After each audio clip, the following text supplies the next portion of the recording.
Bahia Record está de volta com depoimentos de familiares de um comerciante que foi assassinado a tiros no bairro de Massaranduba. O crime aconteceu no dia 29 de junho e até agora não existem informações sobre a autoria. Foi exatamente atrás deste balcão que o comerciante Jaguaraci Carvalho de Oliveira, 52 anos de idade, que trabalhava com esse comércio há 4 anos, foi executado a tiros no último dia 29 de junho. Nós temos aqui familiares que estão sofrendo a perda do ente querido, sofrendo com a incógnita, por que mataram Jaguaraci Carvalho de Oliveira. Como é que tudo aconteceu? Eu sei que aconteceu que ele estava aqui, acordou cedo, veio trabalhar cedinho, costume dele, entendeu? Só soube da notícia, o vizinho buzinou na minha casa que tinham baleado meu irmão, entendeu? Até agora não sei de mais nada, só sei por ouvir dizer que tinha 3 elementos, 2 ficaram no gol branco, o elemento chegou, pediu uma carteira de cigarro e quando meu irmão abaixou para pegar essa carteira de cigarro, ele disparou os tiros. O senhor que é o pai, como vê tudo isso? Eu fiz uma perda grande. Ele era o meu pé direito. Ia em banco sacar dinheiro para mim. Tudo de bom ele tinha em cima dele. Não podia ver um filho, uma irmã sofrendo, a mãe dele, nada, nem eu. Está na hora de dar uma resposta para essa família que só tem sofrimento e lágrimas no dia a dia. Eu não aguento mais de tanto sofrimento. Quero saber quem matou meu filho. Eu quero uma resposta. Quem matou meu filho? Meu filho tão amoroso. Estou sofrendo demais. É dia e noite. As lágrimas só vivem descendo. E mais um caso triste, 2 crianças morreram carbonizadas no incêndio na casa onde moravam na madrugada de hoje, no município de Simões Filho, região metropolitana. Segundo testemunhas, a mãe saiu para ir ao hospital, receber atendimento e acabou deixando os filhos sozinhos e trancados. Vinícius Cunha tem as informações. O acidente aconteceu por volta de 11 horas da noite no bairro Cristo Rei, aqui em Simões Filho, na região metropolitana de Salvador, e resultou na morte de 2 crianças. São elas Gabriel Santos, de 4 anos, e Raquel Vitória Santos, de 5 anos. Os 2 eram irmãos e estavam em uma casa que acabou incendiando. Eu vou conversar aqui com o doutor Antônio Fernando, que é o delegado titular aqui de Simões Filho. Doutor, o que está sendo apurado em relação a este caso? A polícia está investigando se houve culpa ou não da mãe da criança, em decorrência do fato de ter chegado informações de que a mãe estava na rua e essas crianças estavam sozinhas. Mas de concreto mesmo que temos até agora é que ocorreu esse incêndio, a gente não sabe de que forma, já que a perícia está sendo feita para descobrir a causa do fogo, do sinistro, porque nós temos informações divergentes. Nós estamos ouvindo pessoas, nesse momento, a gente mandou intimar moradores, vizinhos, que essas pessoas vão nos esclarecer as situações, se as crianças estavam ou não sozinhas. Agora, a gente sabe que a mãe, ao chegar no local, ou se estava lá dentro, retirou essas crianças já carbonizadas, e isso inclusive prejudicou muito o trabalho de perícia de local de crime, já que os peritos sentiram, o local ficou prejudicado com a retirada dessas crianças. Quando a mãe colocou lá de fora, buscando socorro, segundo as próprias testemunhas, as crianças já estavam mortas. Doutor, a polícia tem informação se essas crianças sofriam de maus tratos? Não, até agora nós não temos, porque a gente não ouviu a mãe e os vizinhos estão todo mundo envolvido no sepultamento, inclusive a gente tem informação que a mãe está em Salvador.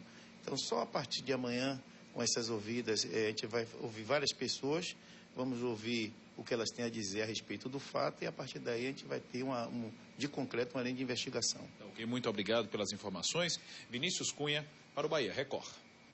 Obrigada, Vinícius. E a mãe pode responder por duplo homicídio culposo quando não há intenção de matar e também por abandono de incapaz. E uma equipe de reportagem da Record Bahia chegou ao local logo depois do incêndio e conseguiu conversar com a avó das crianças, que, claro, estava desesperada. Situação difícil para a senhora que é a avó. Princesa, moço, meu príncipe, os meus 2 bebês. Deus, que tragédia, Jesus! Que tragédia, meu Deus! Mas é assim mesmo, Deus sabe o que faz. Deus é maravilhoso, Ele sabe o que faz. Meus 2 netinhos foram pra glória. Como é que isso aconteceu? A mãe saiu, foi pro médico e deixou eles dormindo, porque ela foi imediato, mas ela não me avisou. Não tinha ninguém pra ficar com as crianças, não? Não, ela não me avisou, ela sempre deixa uma pessoa, entendeu? Mas ela foi rápido, porque ela tava sentindo dor, ela sempre tem umas dores, ela foi pro hospital. Quando ela chegou, moço, já tinha acontecido, moço. Como é que vocês ficaram sabendo? Ela foi lá em casa me avisar que eu moro perto, mas ninguém ouviu nada. Nós não ouvimos nada. O Bahia Record mostrou ontem uma investigação policial para descobrir se o bebê de apenas 10 meses de idade seria vítima de abuso sexual. A criança estava internada em um estado grave na UTI do Hospital Roberto Santos e morreu hoje pela manhã. Agora a gente fala ao vivo com a Juliana Amaral, a repórter. Quem está ao vivo é o Walter Lima. Boa noite, Walter. Qual é o estado de saúde aí dessa criança?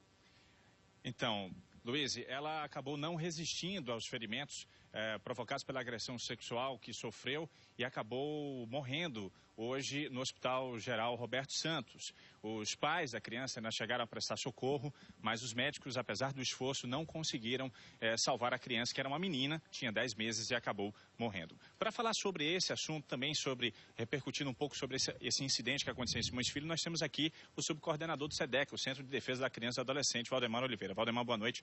No caso dessa criança de 10 meses, o que é que o SEDEC já está fazendo para tentar ajudar essa família a encontrar o responsável por essa agressão sexual sofrida por um bebê de 10 meses? Nós imediatamente faremos o contato com a doutora Simone Malaquias, que está presidindo o inquérito, no sentido de apurar a veracidade, né, desse fato. E logo a partir disso, o autor ou autores dessa bárbara agressão. A gente percebe, não só nesse caso, mas no caso também envolvendo as 2 crianças que morreram queimadas em Simões Filho, que elas estavam sob a guarda de outras pessoas que não eram os pais. No caso do bebê de 10 meses, ele estava sob a tutela de outras pessoas. Nos registros que vocês têm, são mais de 700 casos de denúncia que vocês recebem desde janeiro até agora. Essa situação é comum?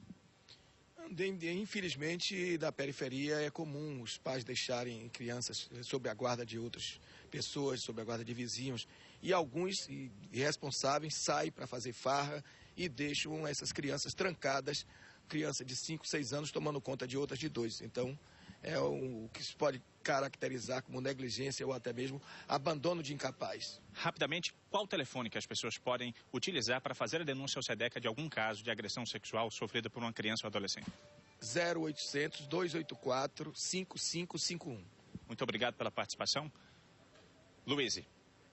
Obrigada, Walter. Agora sim, nós vamos ao vivo para o Hospital Geral do Estado, onde está a repórter Juliana Amaral. Boa noite, Juliana. Qual o estado de saúde das vítimas do acidente da última terça-feira na BR-324 em Candeias? Boa noite. Boa noite, Luiz, e boa noite a você que acompanha o Bahia Record. Olha, apenas uma das vítimas do acidente com a van permanece internada aqui no Hospital Geral do Estado. Se trata de Kleber Paixão dos Santos e, segundo a Secretaria de Saúde, o estado dele é considerado estável. Ele continua internado em observação depois de uma sutura na perna. Ontem foi confirmada a morte de Jackson Alves dos Santos, de 24 anos, que era do município de Salbara. Com ele, já são 11 os mortos no acidente que aconteceu na última terça-feira, no quilômetro 590 da BR-324, no município de Candeias. O veículo circulava de Salbara para Salvador todas as semanas e costumava sair do município por volta das 4h30 da manhã, levando trabalhadores que não conseguiam passagens em ônibus regulares. É com você, Luíse. Obrigada, Juliana. Olha, aumentaram no último ano em 71% os ataques a agências bancárias na Bahia. E para assegurar o cumprimento da lei dos biombos, aprovada há quase um ano, os bancos estão sendo fiscalizados. Estrutura dá maior privacidade aos clientes e pode evitar um crime muito comum em Salvador, a saidinha bancária. Nesta agência, no centro da capital, quem está na fila de espera não tem acesso às pessoas que já estão sendo atendidas. Se sente mais seguro, se sente mais confortável no banco e tudo. Ninguém está vendo o que a gente está sacando, quanto está sacando, nem o que a gente depositou. Isso é muito importante, privacidade. E o cliente fica mais seguro. Mais seguro, justo. Quase um ano depois que a lei dos biombos foi aprovada na Câmara de Vereadores de Salvador, poucas agências bancárias estão cumprindo a determinação. Na primeira fiscalização realizada pelo SUCOM, na semana passada, 88 bancos foram fiscalizados e apenas 8 estavam dentro da lei. As agências notificadas estão sujeitas a multas e ainda podem ter o alvará de funcionamento suspenso. Isso acontece exatamente pela negligência da direção dos bancos, que insiste em investir pouco na área de segurança. Apesar de uma lucratividade de mais de 50 bilhões obtida no ano passado somente pelas maiores instituições financeiras, apenas 10 bilhões foram investidos na área de segurança, conforme os dados da Federação Nacional dos Bancos. Enquanto os bancos não cumprem a determinação, os clientes ficam no prejuízo. Os ataques às agências bancárias na Bahia cresceram 71% no último ano. De janeiro a junho foram 94 ocorrências, contra 58 no mesmo período de 2011. Para a Polícia Militar, a instalação dos biombos ajudaria a reduzir esse tipo de crime. Toda a ferramenta que puder ser disponibilizada para que o acesso possa ser o mais restrito possível e proporcione o máximo de segurança será sempre muito bem aceita e muito bem-vinda. É claro que dessa forma o próprio usuário, o próprio cliente do banco poderá ter um pouco mais de privacidade e até mesmo mais segurança na hora do seu movimento bancário. O Tribunal Regional Eleitoral recebeu na tarde de hoje as listas com as rejeições das contas das prefeituras e câmaras municipais referentes aos anos de 2004 a 2010. Os documentos entregues à presidente do TRE, desembargadora Sara Silva de Brito, mostram um total de 1.181 contas rejeitadas, sendo 786 de prefeituras, 352 de câmaras municipais e 43 de entidades descentralizadas. 915 gestores também tiveram as contas rejeitadas. Alguns dos gestores que tiveram as contas rejeitadas conseguiram a exclusão do nome deles da lista graças a liminares judiciais. É que, pela lei, essas contas precisam também ser rejeitadas pelas câmaras municipais, que têm um prazo para fazer o julgamento. E os candidatos ficha suja acabam recorrendo à justiça para adiar esse processo. O superintendente-geral do Tribunal de Contas do município explica que se o candidato tiver maioria na Câmara, ele também pode continuar tendo o direito de se eleger. Na medida em que a gente opine pela rejeição face à gravidade das irregularidades, competirá à Câmara apreciar esse parecer prévio. E pela Constituição Federal, pela Constituição Estadual, se o prefeito detém 2/3 dos membros da Câmara, do poder como um todo, e se esses 2/3 se manifestarem contra a rejeição das contas pelo tribunal, elas estarão automaticamente aprovadas. Se a Câmara de Vereadores desaprovar as contas, o parecer prévio do Tribunal de Contas, aí o Ministério Público não tem que fazer mais nada e já está sacramentado porque a legislação assim prevê.